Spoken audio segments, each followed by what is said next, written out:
During the opening scene of the movie Anchorman, when Will Ferrell says, "I don't believe you," when he's told that he's on the air, that was how I felt yesterday when the World of Outlaws announced that Bobby Pierce will be a full-timer in 2023. Let's get into that.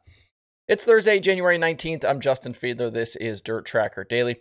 The 2023 season for the World of Outlaws Late Model Series gets underway tonight with the first of 3 race nights at Volusia for the Sunshine Nationals. As I said yesterday, tonight, tomorrow night, 8,000 to win. Saturday, 25,000 to win or 20,000 to win. The track was open last night for practice, and they had a very nice group of 43 cars participate. Will Rowland ended up quickest overall with Kyle Strickler, Chris Madden, Jordan Kohler, and Brian Shirley, the rest of that top 5. Besides the expected Outlaw regulars, which we'll get to in a second, some others who are in the field this weekend include Lucas champion Tim McCready. Ricky Thornton Jr. is there, fresh off 2 weeks of open wheel racing in Tulsa. Devin Moran with his new Double Down team. Scott Bloomquist with Big Frog. And also Chase Youngand, Stuart Friesen, Cade Dillard, Kyle Bronson, and others. As for that full-time Outlaw field, I've been trying to keep you guys updated on who's in. And as of yesterday, we are sitting at 17 total that have declared to begin the year. We had one surprise signee as of Wednesday. After his big $25,000 finale win at the Wild West Shootout, Bobby Pierce has come to Florida and added his name to the full-time Outlaw roster. In an interview posted to the Outlaw social media channels, Pierce said, quote, "I know it's a long year and a lot of traveling, but we do that all the time anyway, so we'll just see how it goes," unquote. Pierce has only previously run a national tour once in 2018 with Lucas, and I don't know about you, but I'm pretty skeptical that he actually ends up finishing the season. His quotes aren't exactly full of conviction, and this very much feels like a chance to race with status for the early part of the year and then return to the Midwest when the tracks start to open back up there. Pierce is transitioning to Longhorn chassis for 2023, and these early season shows will help that team continue to fine-tune their package. This Outlaw field has become really competitive this offseason. You have the additions of Brandon Shepard and Chris Madden to go up against guys like Dennis Erb Jr. and Tanner English, who competed in 2022. Max Blair is also back, and the rookie field is super deep.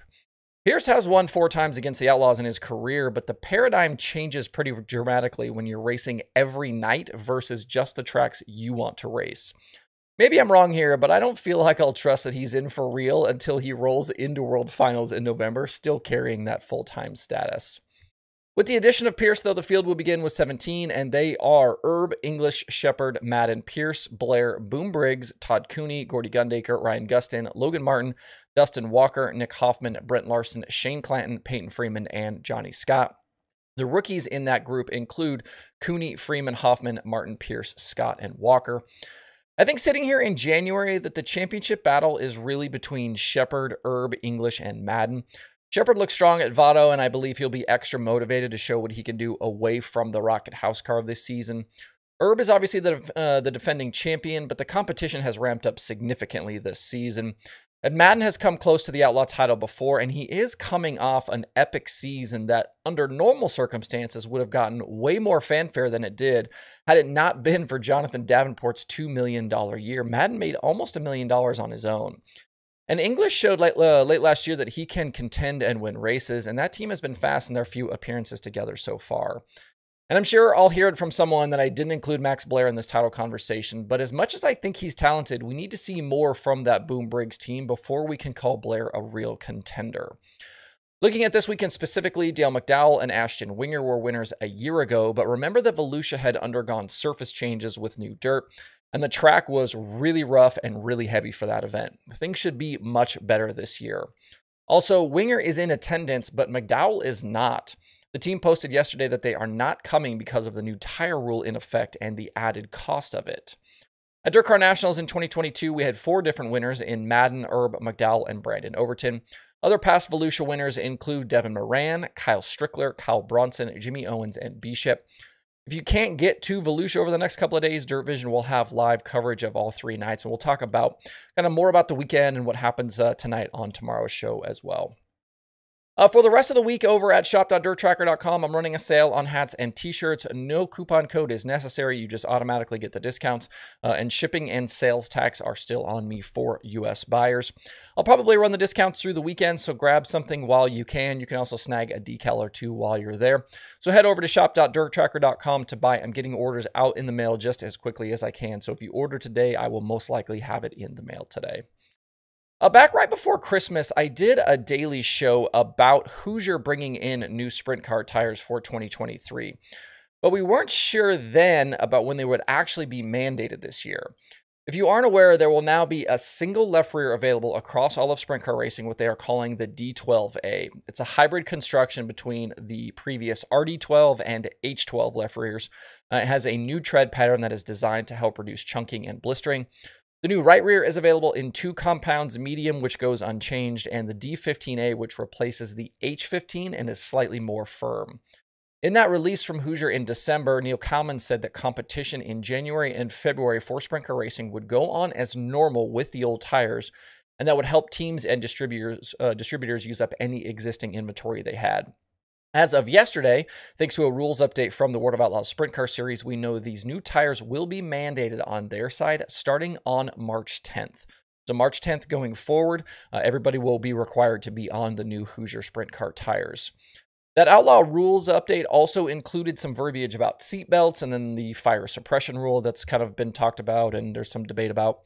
If you want to see the updated rules, head over to worldofoutlaws.com. I did also get asked recently about the World of Outlaws rulebook and where you can find it. It is available along with the various sets of other rules for WRG-owned series at dirtcarmembers.com. And rules for most of the major series are available online. You know, if you talk about the All-Stars, Lucas, you can find a lot of those on their websites. The rule books are not fake. They're not, written on toilet paper. You know, that like whatever other terrible things people like to say about the rule books for these series, they're actually available online, and you can go read them anytime you would like.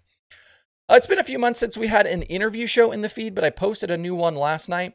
Swindell Speed Lab's Dylan Schiebel joined me to talk dirt racing content creation, a bunch of stuff around the Chili Bowl. Obviously they had the win for that team and driver Logan Seavey and a lot more. And I guess that most of you probably don't know Dylan's name or his face, but I guarantee you've seen his work. He does a ton of video stuff, a lot of creative work for Swindell Speed Lab and other drivers as well.